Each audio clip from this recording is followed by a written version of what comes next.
حضرت لقمان علیہ السلام نے آخری وقت اپنے بیٹے سے ارشاد فرمایا کہ میرے بیٹے، میں نے تجھے بڑی وصیتیں کی لیکن آج کچھ 6 وصیتیں ایسی کر رہا ہوں کہ جن وصیتوں کے اندر اولین اور آخرین کے سارے علوم پائے جاتے ہیں۔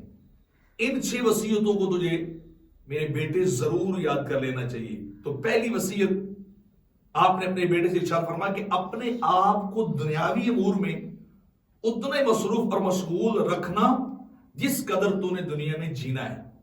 جتنا تو نے یہاں رہنا ہے اتنا ہی تجھے دنیا کے اندر مصروف رہنا چاہیے، اتنی ہی تجھے دنیا کے لیے سٹرگل، جد و جہد، تگ و دو کرنی چاہیے جتنا تو نے اس دنیا کے اندر رہنا ہے۔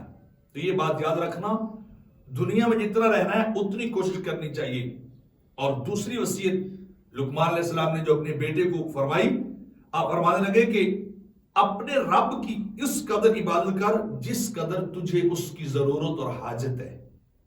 جتنا تو اللہ کا محتاج ہے اتنی عبادت کر، جتنی تجھے اللہ کی ضرورت ہے اتنی اس کی عبادت کر، جتنا تو اس کی طرف متوجہ ہونا چاہتا ہے یا اس سے لینا چاہتا ہے اتنی اس کی عبادت کر۔ یعنی اللہ کی بندگی اس اعتبار سے کر جتنا تو اس کا محتاج اور ضرورت مند ہے۔ یہ بات بھی یاد رکھنا۔ اور تیسری بات آپ نے فرمایا کہ آخرت کے لیے اس قدر عمل کرنا جتنا تو نے وہاں رہنا ہے۔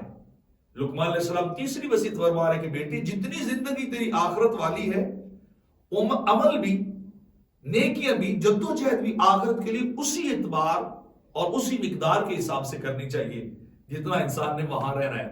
اور چوتھی وصیت آپ نے کی کہ جب تک تیرے لیے نجات ظاہر نہ ہو جائے، جہنم سے خلاصی تجھے نہ مل جائے، تیرے یقین نہ ہو جائے، تو اپنی گردن کو جہنم سے آزاد کروانے میں مشغول رہے۔ عذاب سے جب تک تجھے نجات کا یقین نہ مل جائے، پروانہ نہ مل جائے، اتنی دیر تک اپنے آپ کو اس سے بچانے کی کوشش کر، اپنے آپ کو آزاد کروانے کی جہنم سے کوشش کر، کہیں تو اس جہنم میں گرا نہ دیا جائے، جہنم میں ڈال نہ دیا جائے۔ اور پانچویں وصیت آپ نے اسے ارشاد فرمائی کہ گناہوں پر اتنی جرت کرنا جتنا تو اللہ کا عذاب سہ سکے، جتنا اللہ کی سختیوں کو تو برداشت کر سکتا ہے، جتنا تیرے اندر کیپیسٹی ہے اتنا تو گناہ کرنا۔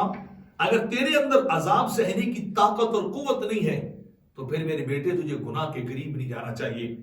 اور چھٹی وصیت آپ نے فرمائی کہ جب تو گناہ کا ارادہ کرے تو کوئی ایسی جگہ ڈھونڈ لے جہاں اللہ اور اس کے فرشتے تجھے دیکھنے والے نہ ہوں۔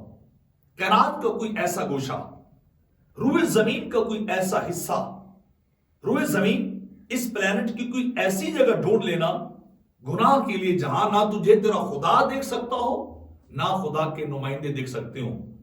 تو اے میرے بیٹے، یہ 6 نصیحتیں تو نے ضرور یاد رکھنی ہے۔ یہ 6 نصیحتیں تو نے پلے باندھ کے رکھنی ہے۔ ان میں اولین و آخرین کے علوم کے خزانے پنہاں ہیں۔